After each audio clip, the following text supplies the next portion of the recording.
Patnubay at gabay ng magulang ay kailangan sa mga batang manonood. GMA News and Public Affairs. Walang ginikilingan, walang pinoprotektahan, walang kasinungalingan, serbisyong totoo lang. Investigador, now moving. Sa Investigador ngayong gabi, aming ibibisto sa inyo. Lupang hindi kanila nakukuwang ibenta sa murang halaga ng isang sindikato sa Cavite. Meron silang ino-offer sa aking bahay sa halagang 120,000. Hihingi ho sila sa akin ng 7,000 para daw po doon sa pag-aayos ng papeles ng CLO. Estilo ng pagre-recycle na nakakasira sa kalusugan at kapaligiran. Naamoy na pag naglalakad ka sa mata, mapipil mo na mahihilam ka.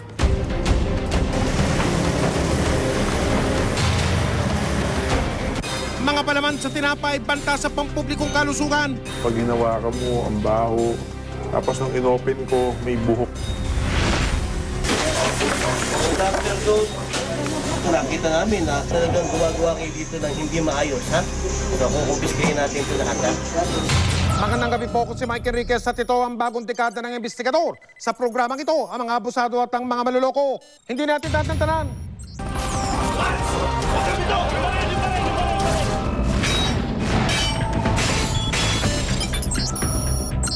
Okay talaga mag-recycle, pero pag ni-recycle ng irang residente ng Tondo, bad sa kalikasan, bad din sa kalusugan.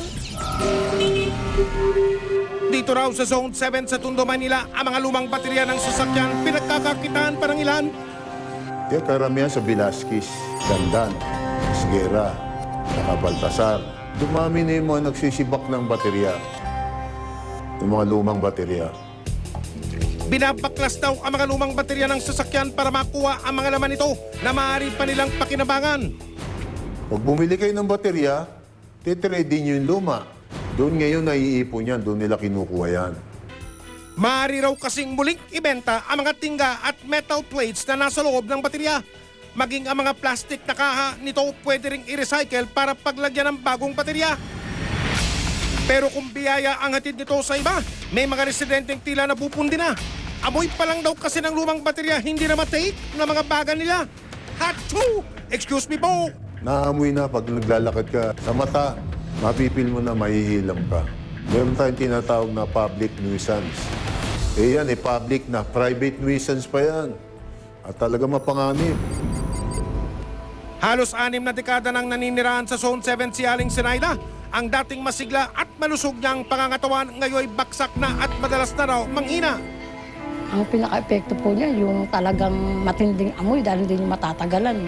Ako nga po nakikitulog sa mga kamag-anak ko pagka hindi na kaya ng katawan ko. Pag nag-operate sila, asahan niyo po kinabukasan. Inuubo na ako kasi mahirapan na akong humingi. Kinabukasan nun, may ubo na ako. Tatagalin ng mga 1 buwan, 2 buwan, tapos mawawala na naman. At lalo pa raw niyang iniinda ang pangihina kapag nakakalanghap ng matapang na amoy ng kemikal na mga baterya. Ayon sa isang eksperto, lubhang delikado raw ang mga kemikal na nasa loob ng baterya katulad ng lead, sulfuric acid at phosphoric acid, lalo na kung hindi tama ang paghawak at pagtatapon nito. Sa mga matatanda naman, kung chronically exposed ka, pwede silang magkaroon ng anemia, hypertension in the future, o kaya naman yung iba, nagiging sanhito ng pagkabaog. Yung iba naman, na sa mga babae, pwede makapagdulot ito ng miscarriage, no? Kaya iba nakukunan. Naku po, sa konting kita, kaligtasan naman ang komunidad ng nakataya. Kaya naman agad inirolyo ng investigador ang aming surveillance camera. Nobyembre pa lang nung nakaraang taon ay sinimulan na naming tiktikan ang lugar para kumpirmahin ang nakababalang kalakaran. Ilang bahay kagad ang naaktuhan namin na may mga nakatambad na baterya sa harapan. Enter split screen.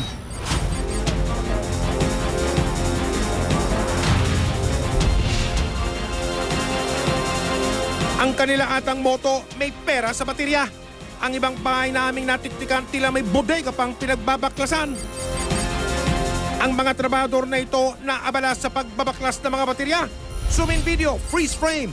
At tignan ninyo, tila may kanya-kanya pang toka. Enter split screen. Una sinusungkit niya yung plates para mahiwalay ito sa battery. Tapos meron naman isa doon, nagpupukpok para matanggal naman yung tingga. Kasi yung tingga sa kapli, para magkadikit sila eh. Tapos yung isa naman, nagtatanggal ng separator plates. Sa bilis ng kanilang mga kamay, tila sanay na sila sa masangsang na amoy.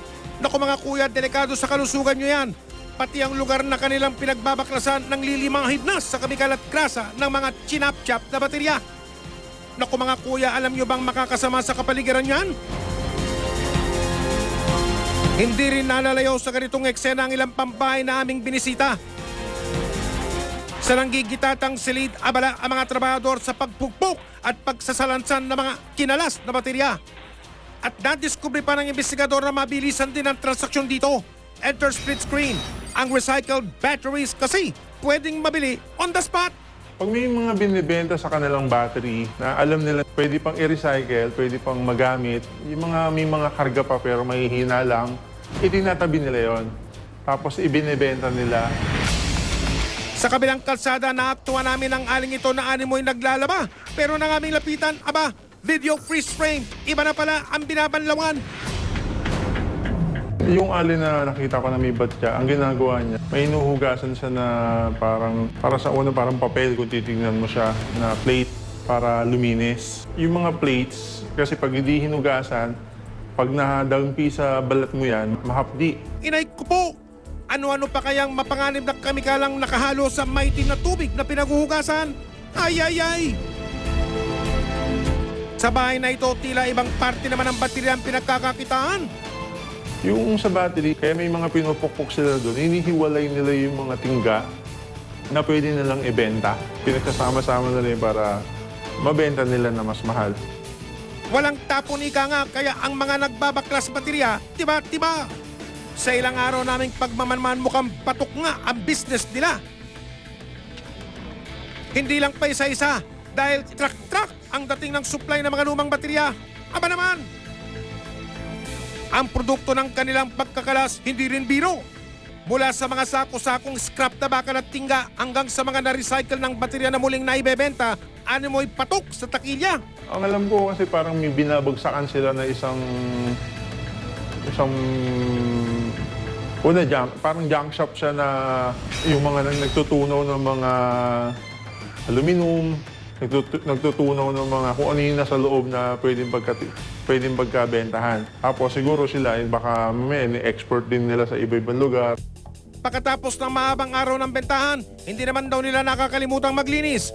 Konting walis-walis, pero ang katas ng mga baterya na may lead, sulfuric acid at phosphoric acid, bahala na kung saan mapunta. At itong asidong tinutukoy ko ay kung hindi maingatan, ito ay maitapon natin sa ating lupa, sa lupa at posibleng makarating doon sa groundwater natin ay makontaminate ito. Ang pinaka-importanteng dapat hindi mangyari ay yung ito'y makonsume ng tao. Naku, naloko na! Ang mga napuna naming bodega, puro grasa at chemical na rin ang mga dingding at sahig na kapag nililisan, delikado ring mahalo sa mga daluyan ng tubig. Kaya raw siguro lumago na ang ganitong negosyo dahil na rin sa mga dedma at nangungunsinti. Ang isa sa mga bateryahan, katabi pa mismo ng barangay hall. Sa pagsasaliksik ng investigador, nalaman naming matagal na palang inireklamo ang negosyong ito sa Zone 7 sa Tondo. Ilang beses na itong inilapit sa mga kinaukulan. At sa gitna ng aming pagmamanman sa lugar, isang inspeksyon na pala ang ikinasa ng Department of Environment and Natural Resources o DENR at ng City Health Office ng Lungsod ng Maynila. Naobserbahan natin na talagang nagbabaklas sila ng mga used batteries na ito na very hazardous. Hindi lamang sa mga tao na directly ay in contact dito sa mga ULABs na tinatawag natin, yung mga used lead acid batteries na tinatawag natin, pero pati doon sa mga nearby communities. Lahat ng nakita namin na lumalabag at nagbabaklas nitong mga baterya na ito ay inirecommend namin right away for closure sa Bureau of Permits. Sa pagbabalik namin sa lugar ilang araw matapos ang inspeksyon, nakapaskil pa ang mga inilagay na karatula ng City Hall sa mga napuna naming bodega. Pero ilang linggo lang ang nakalipas, enter split screen. Mukhang back to business na ang mga bahay baklasan. Wala na rin na mga ikinabit na karatula ng closure order. Naging mas pataguman ang kanilang negosyo, umaalingaso pa rin ang katotohanan. Dahil ang mga sasakyang naghahatid ng mga lumang baterya, sige pa rin sa pag-arangkada. Hoy, pasaway talaga kayo ha! Kaya naman hindi namin sila tinantanan at pinagpatuloy ang pagrolyo ng aming mga surveillance camera. Paglapit ng aming asset, kumpirmadong patuloy na ulit ang kalakaran. Mukhang rechargeable rin maging ang mga negosyante ng lumang baterya. Kailan kaya sila madidisgrasya? Susunod, fully charged na ang mga operatiba sa pagsalakay sa peligrosong baklasan ng baterya.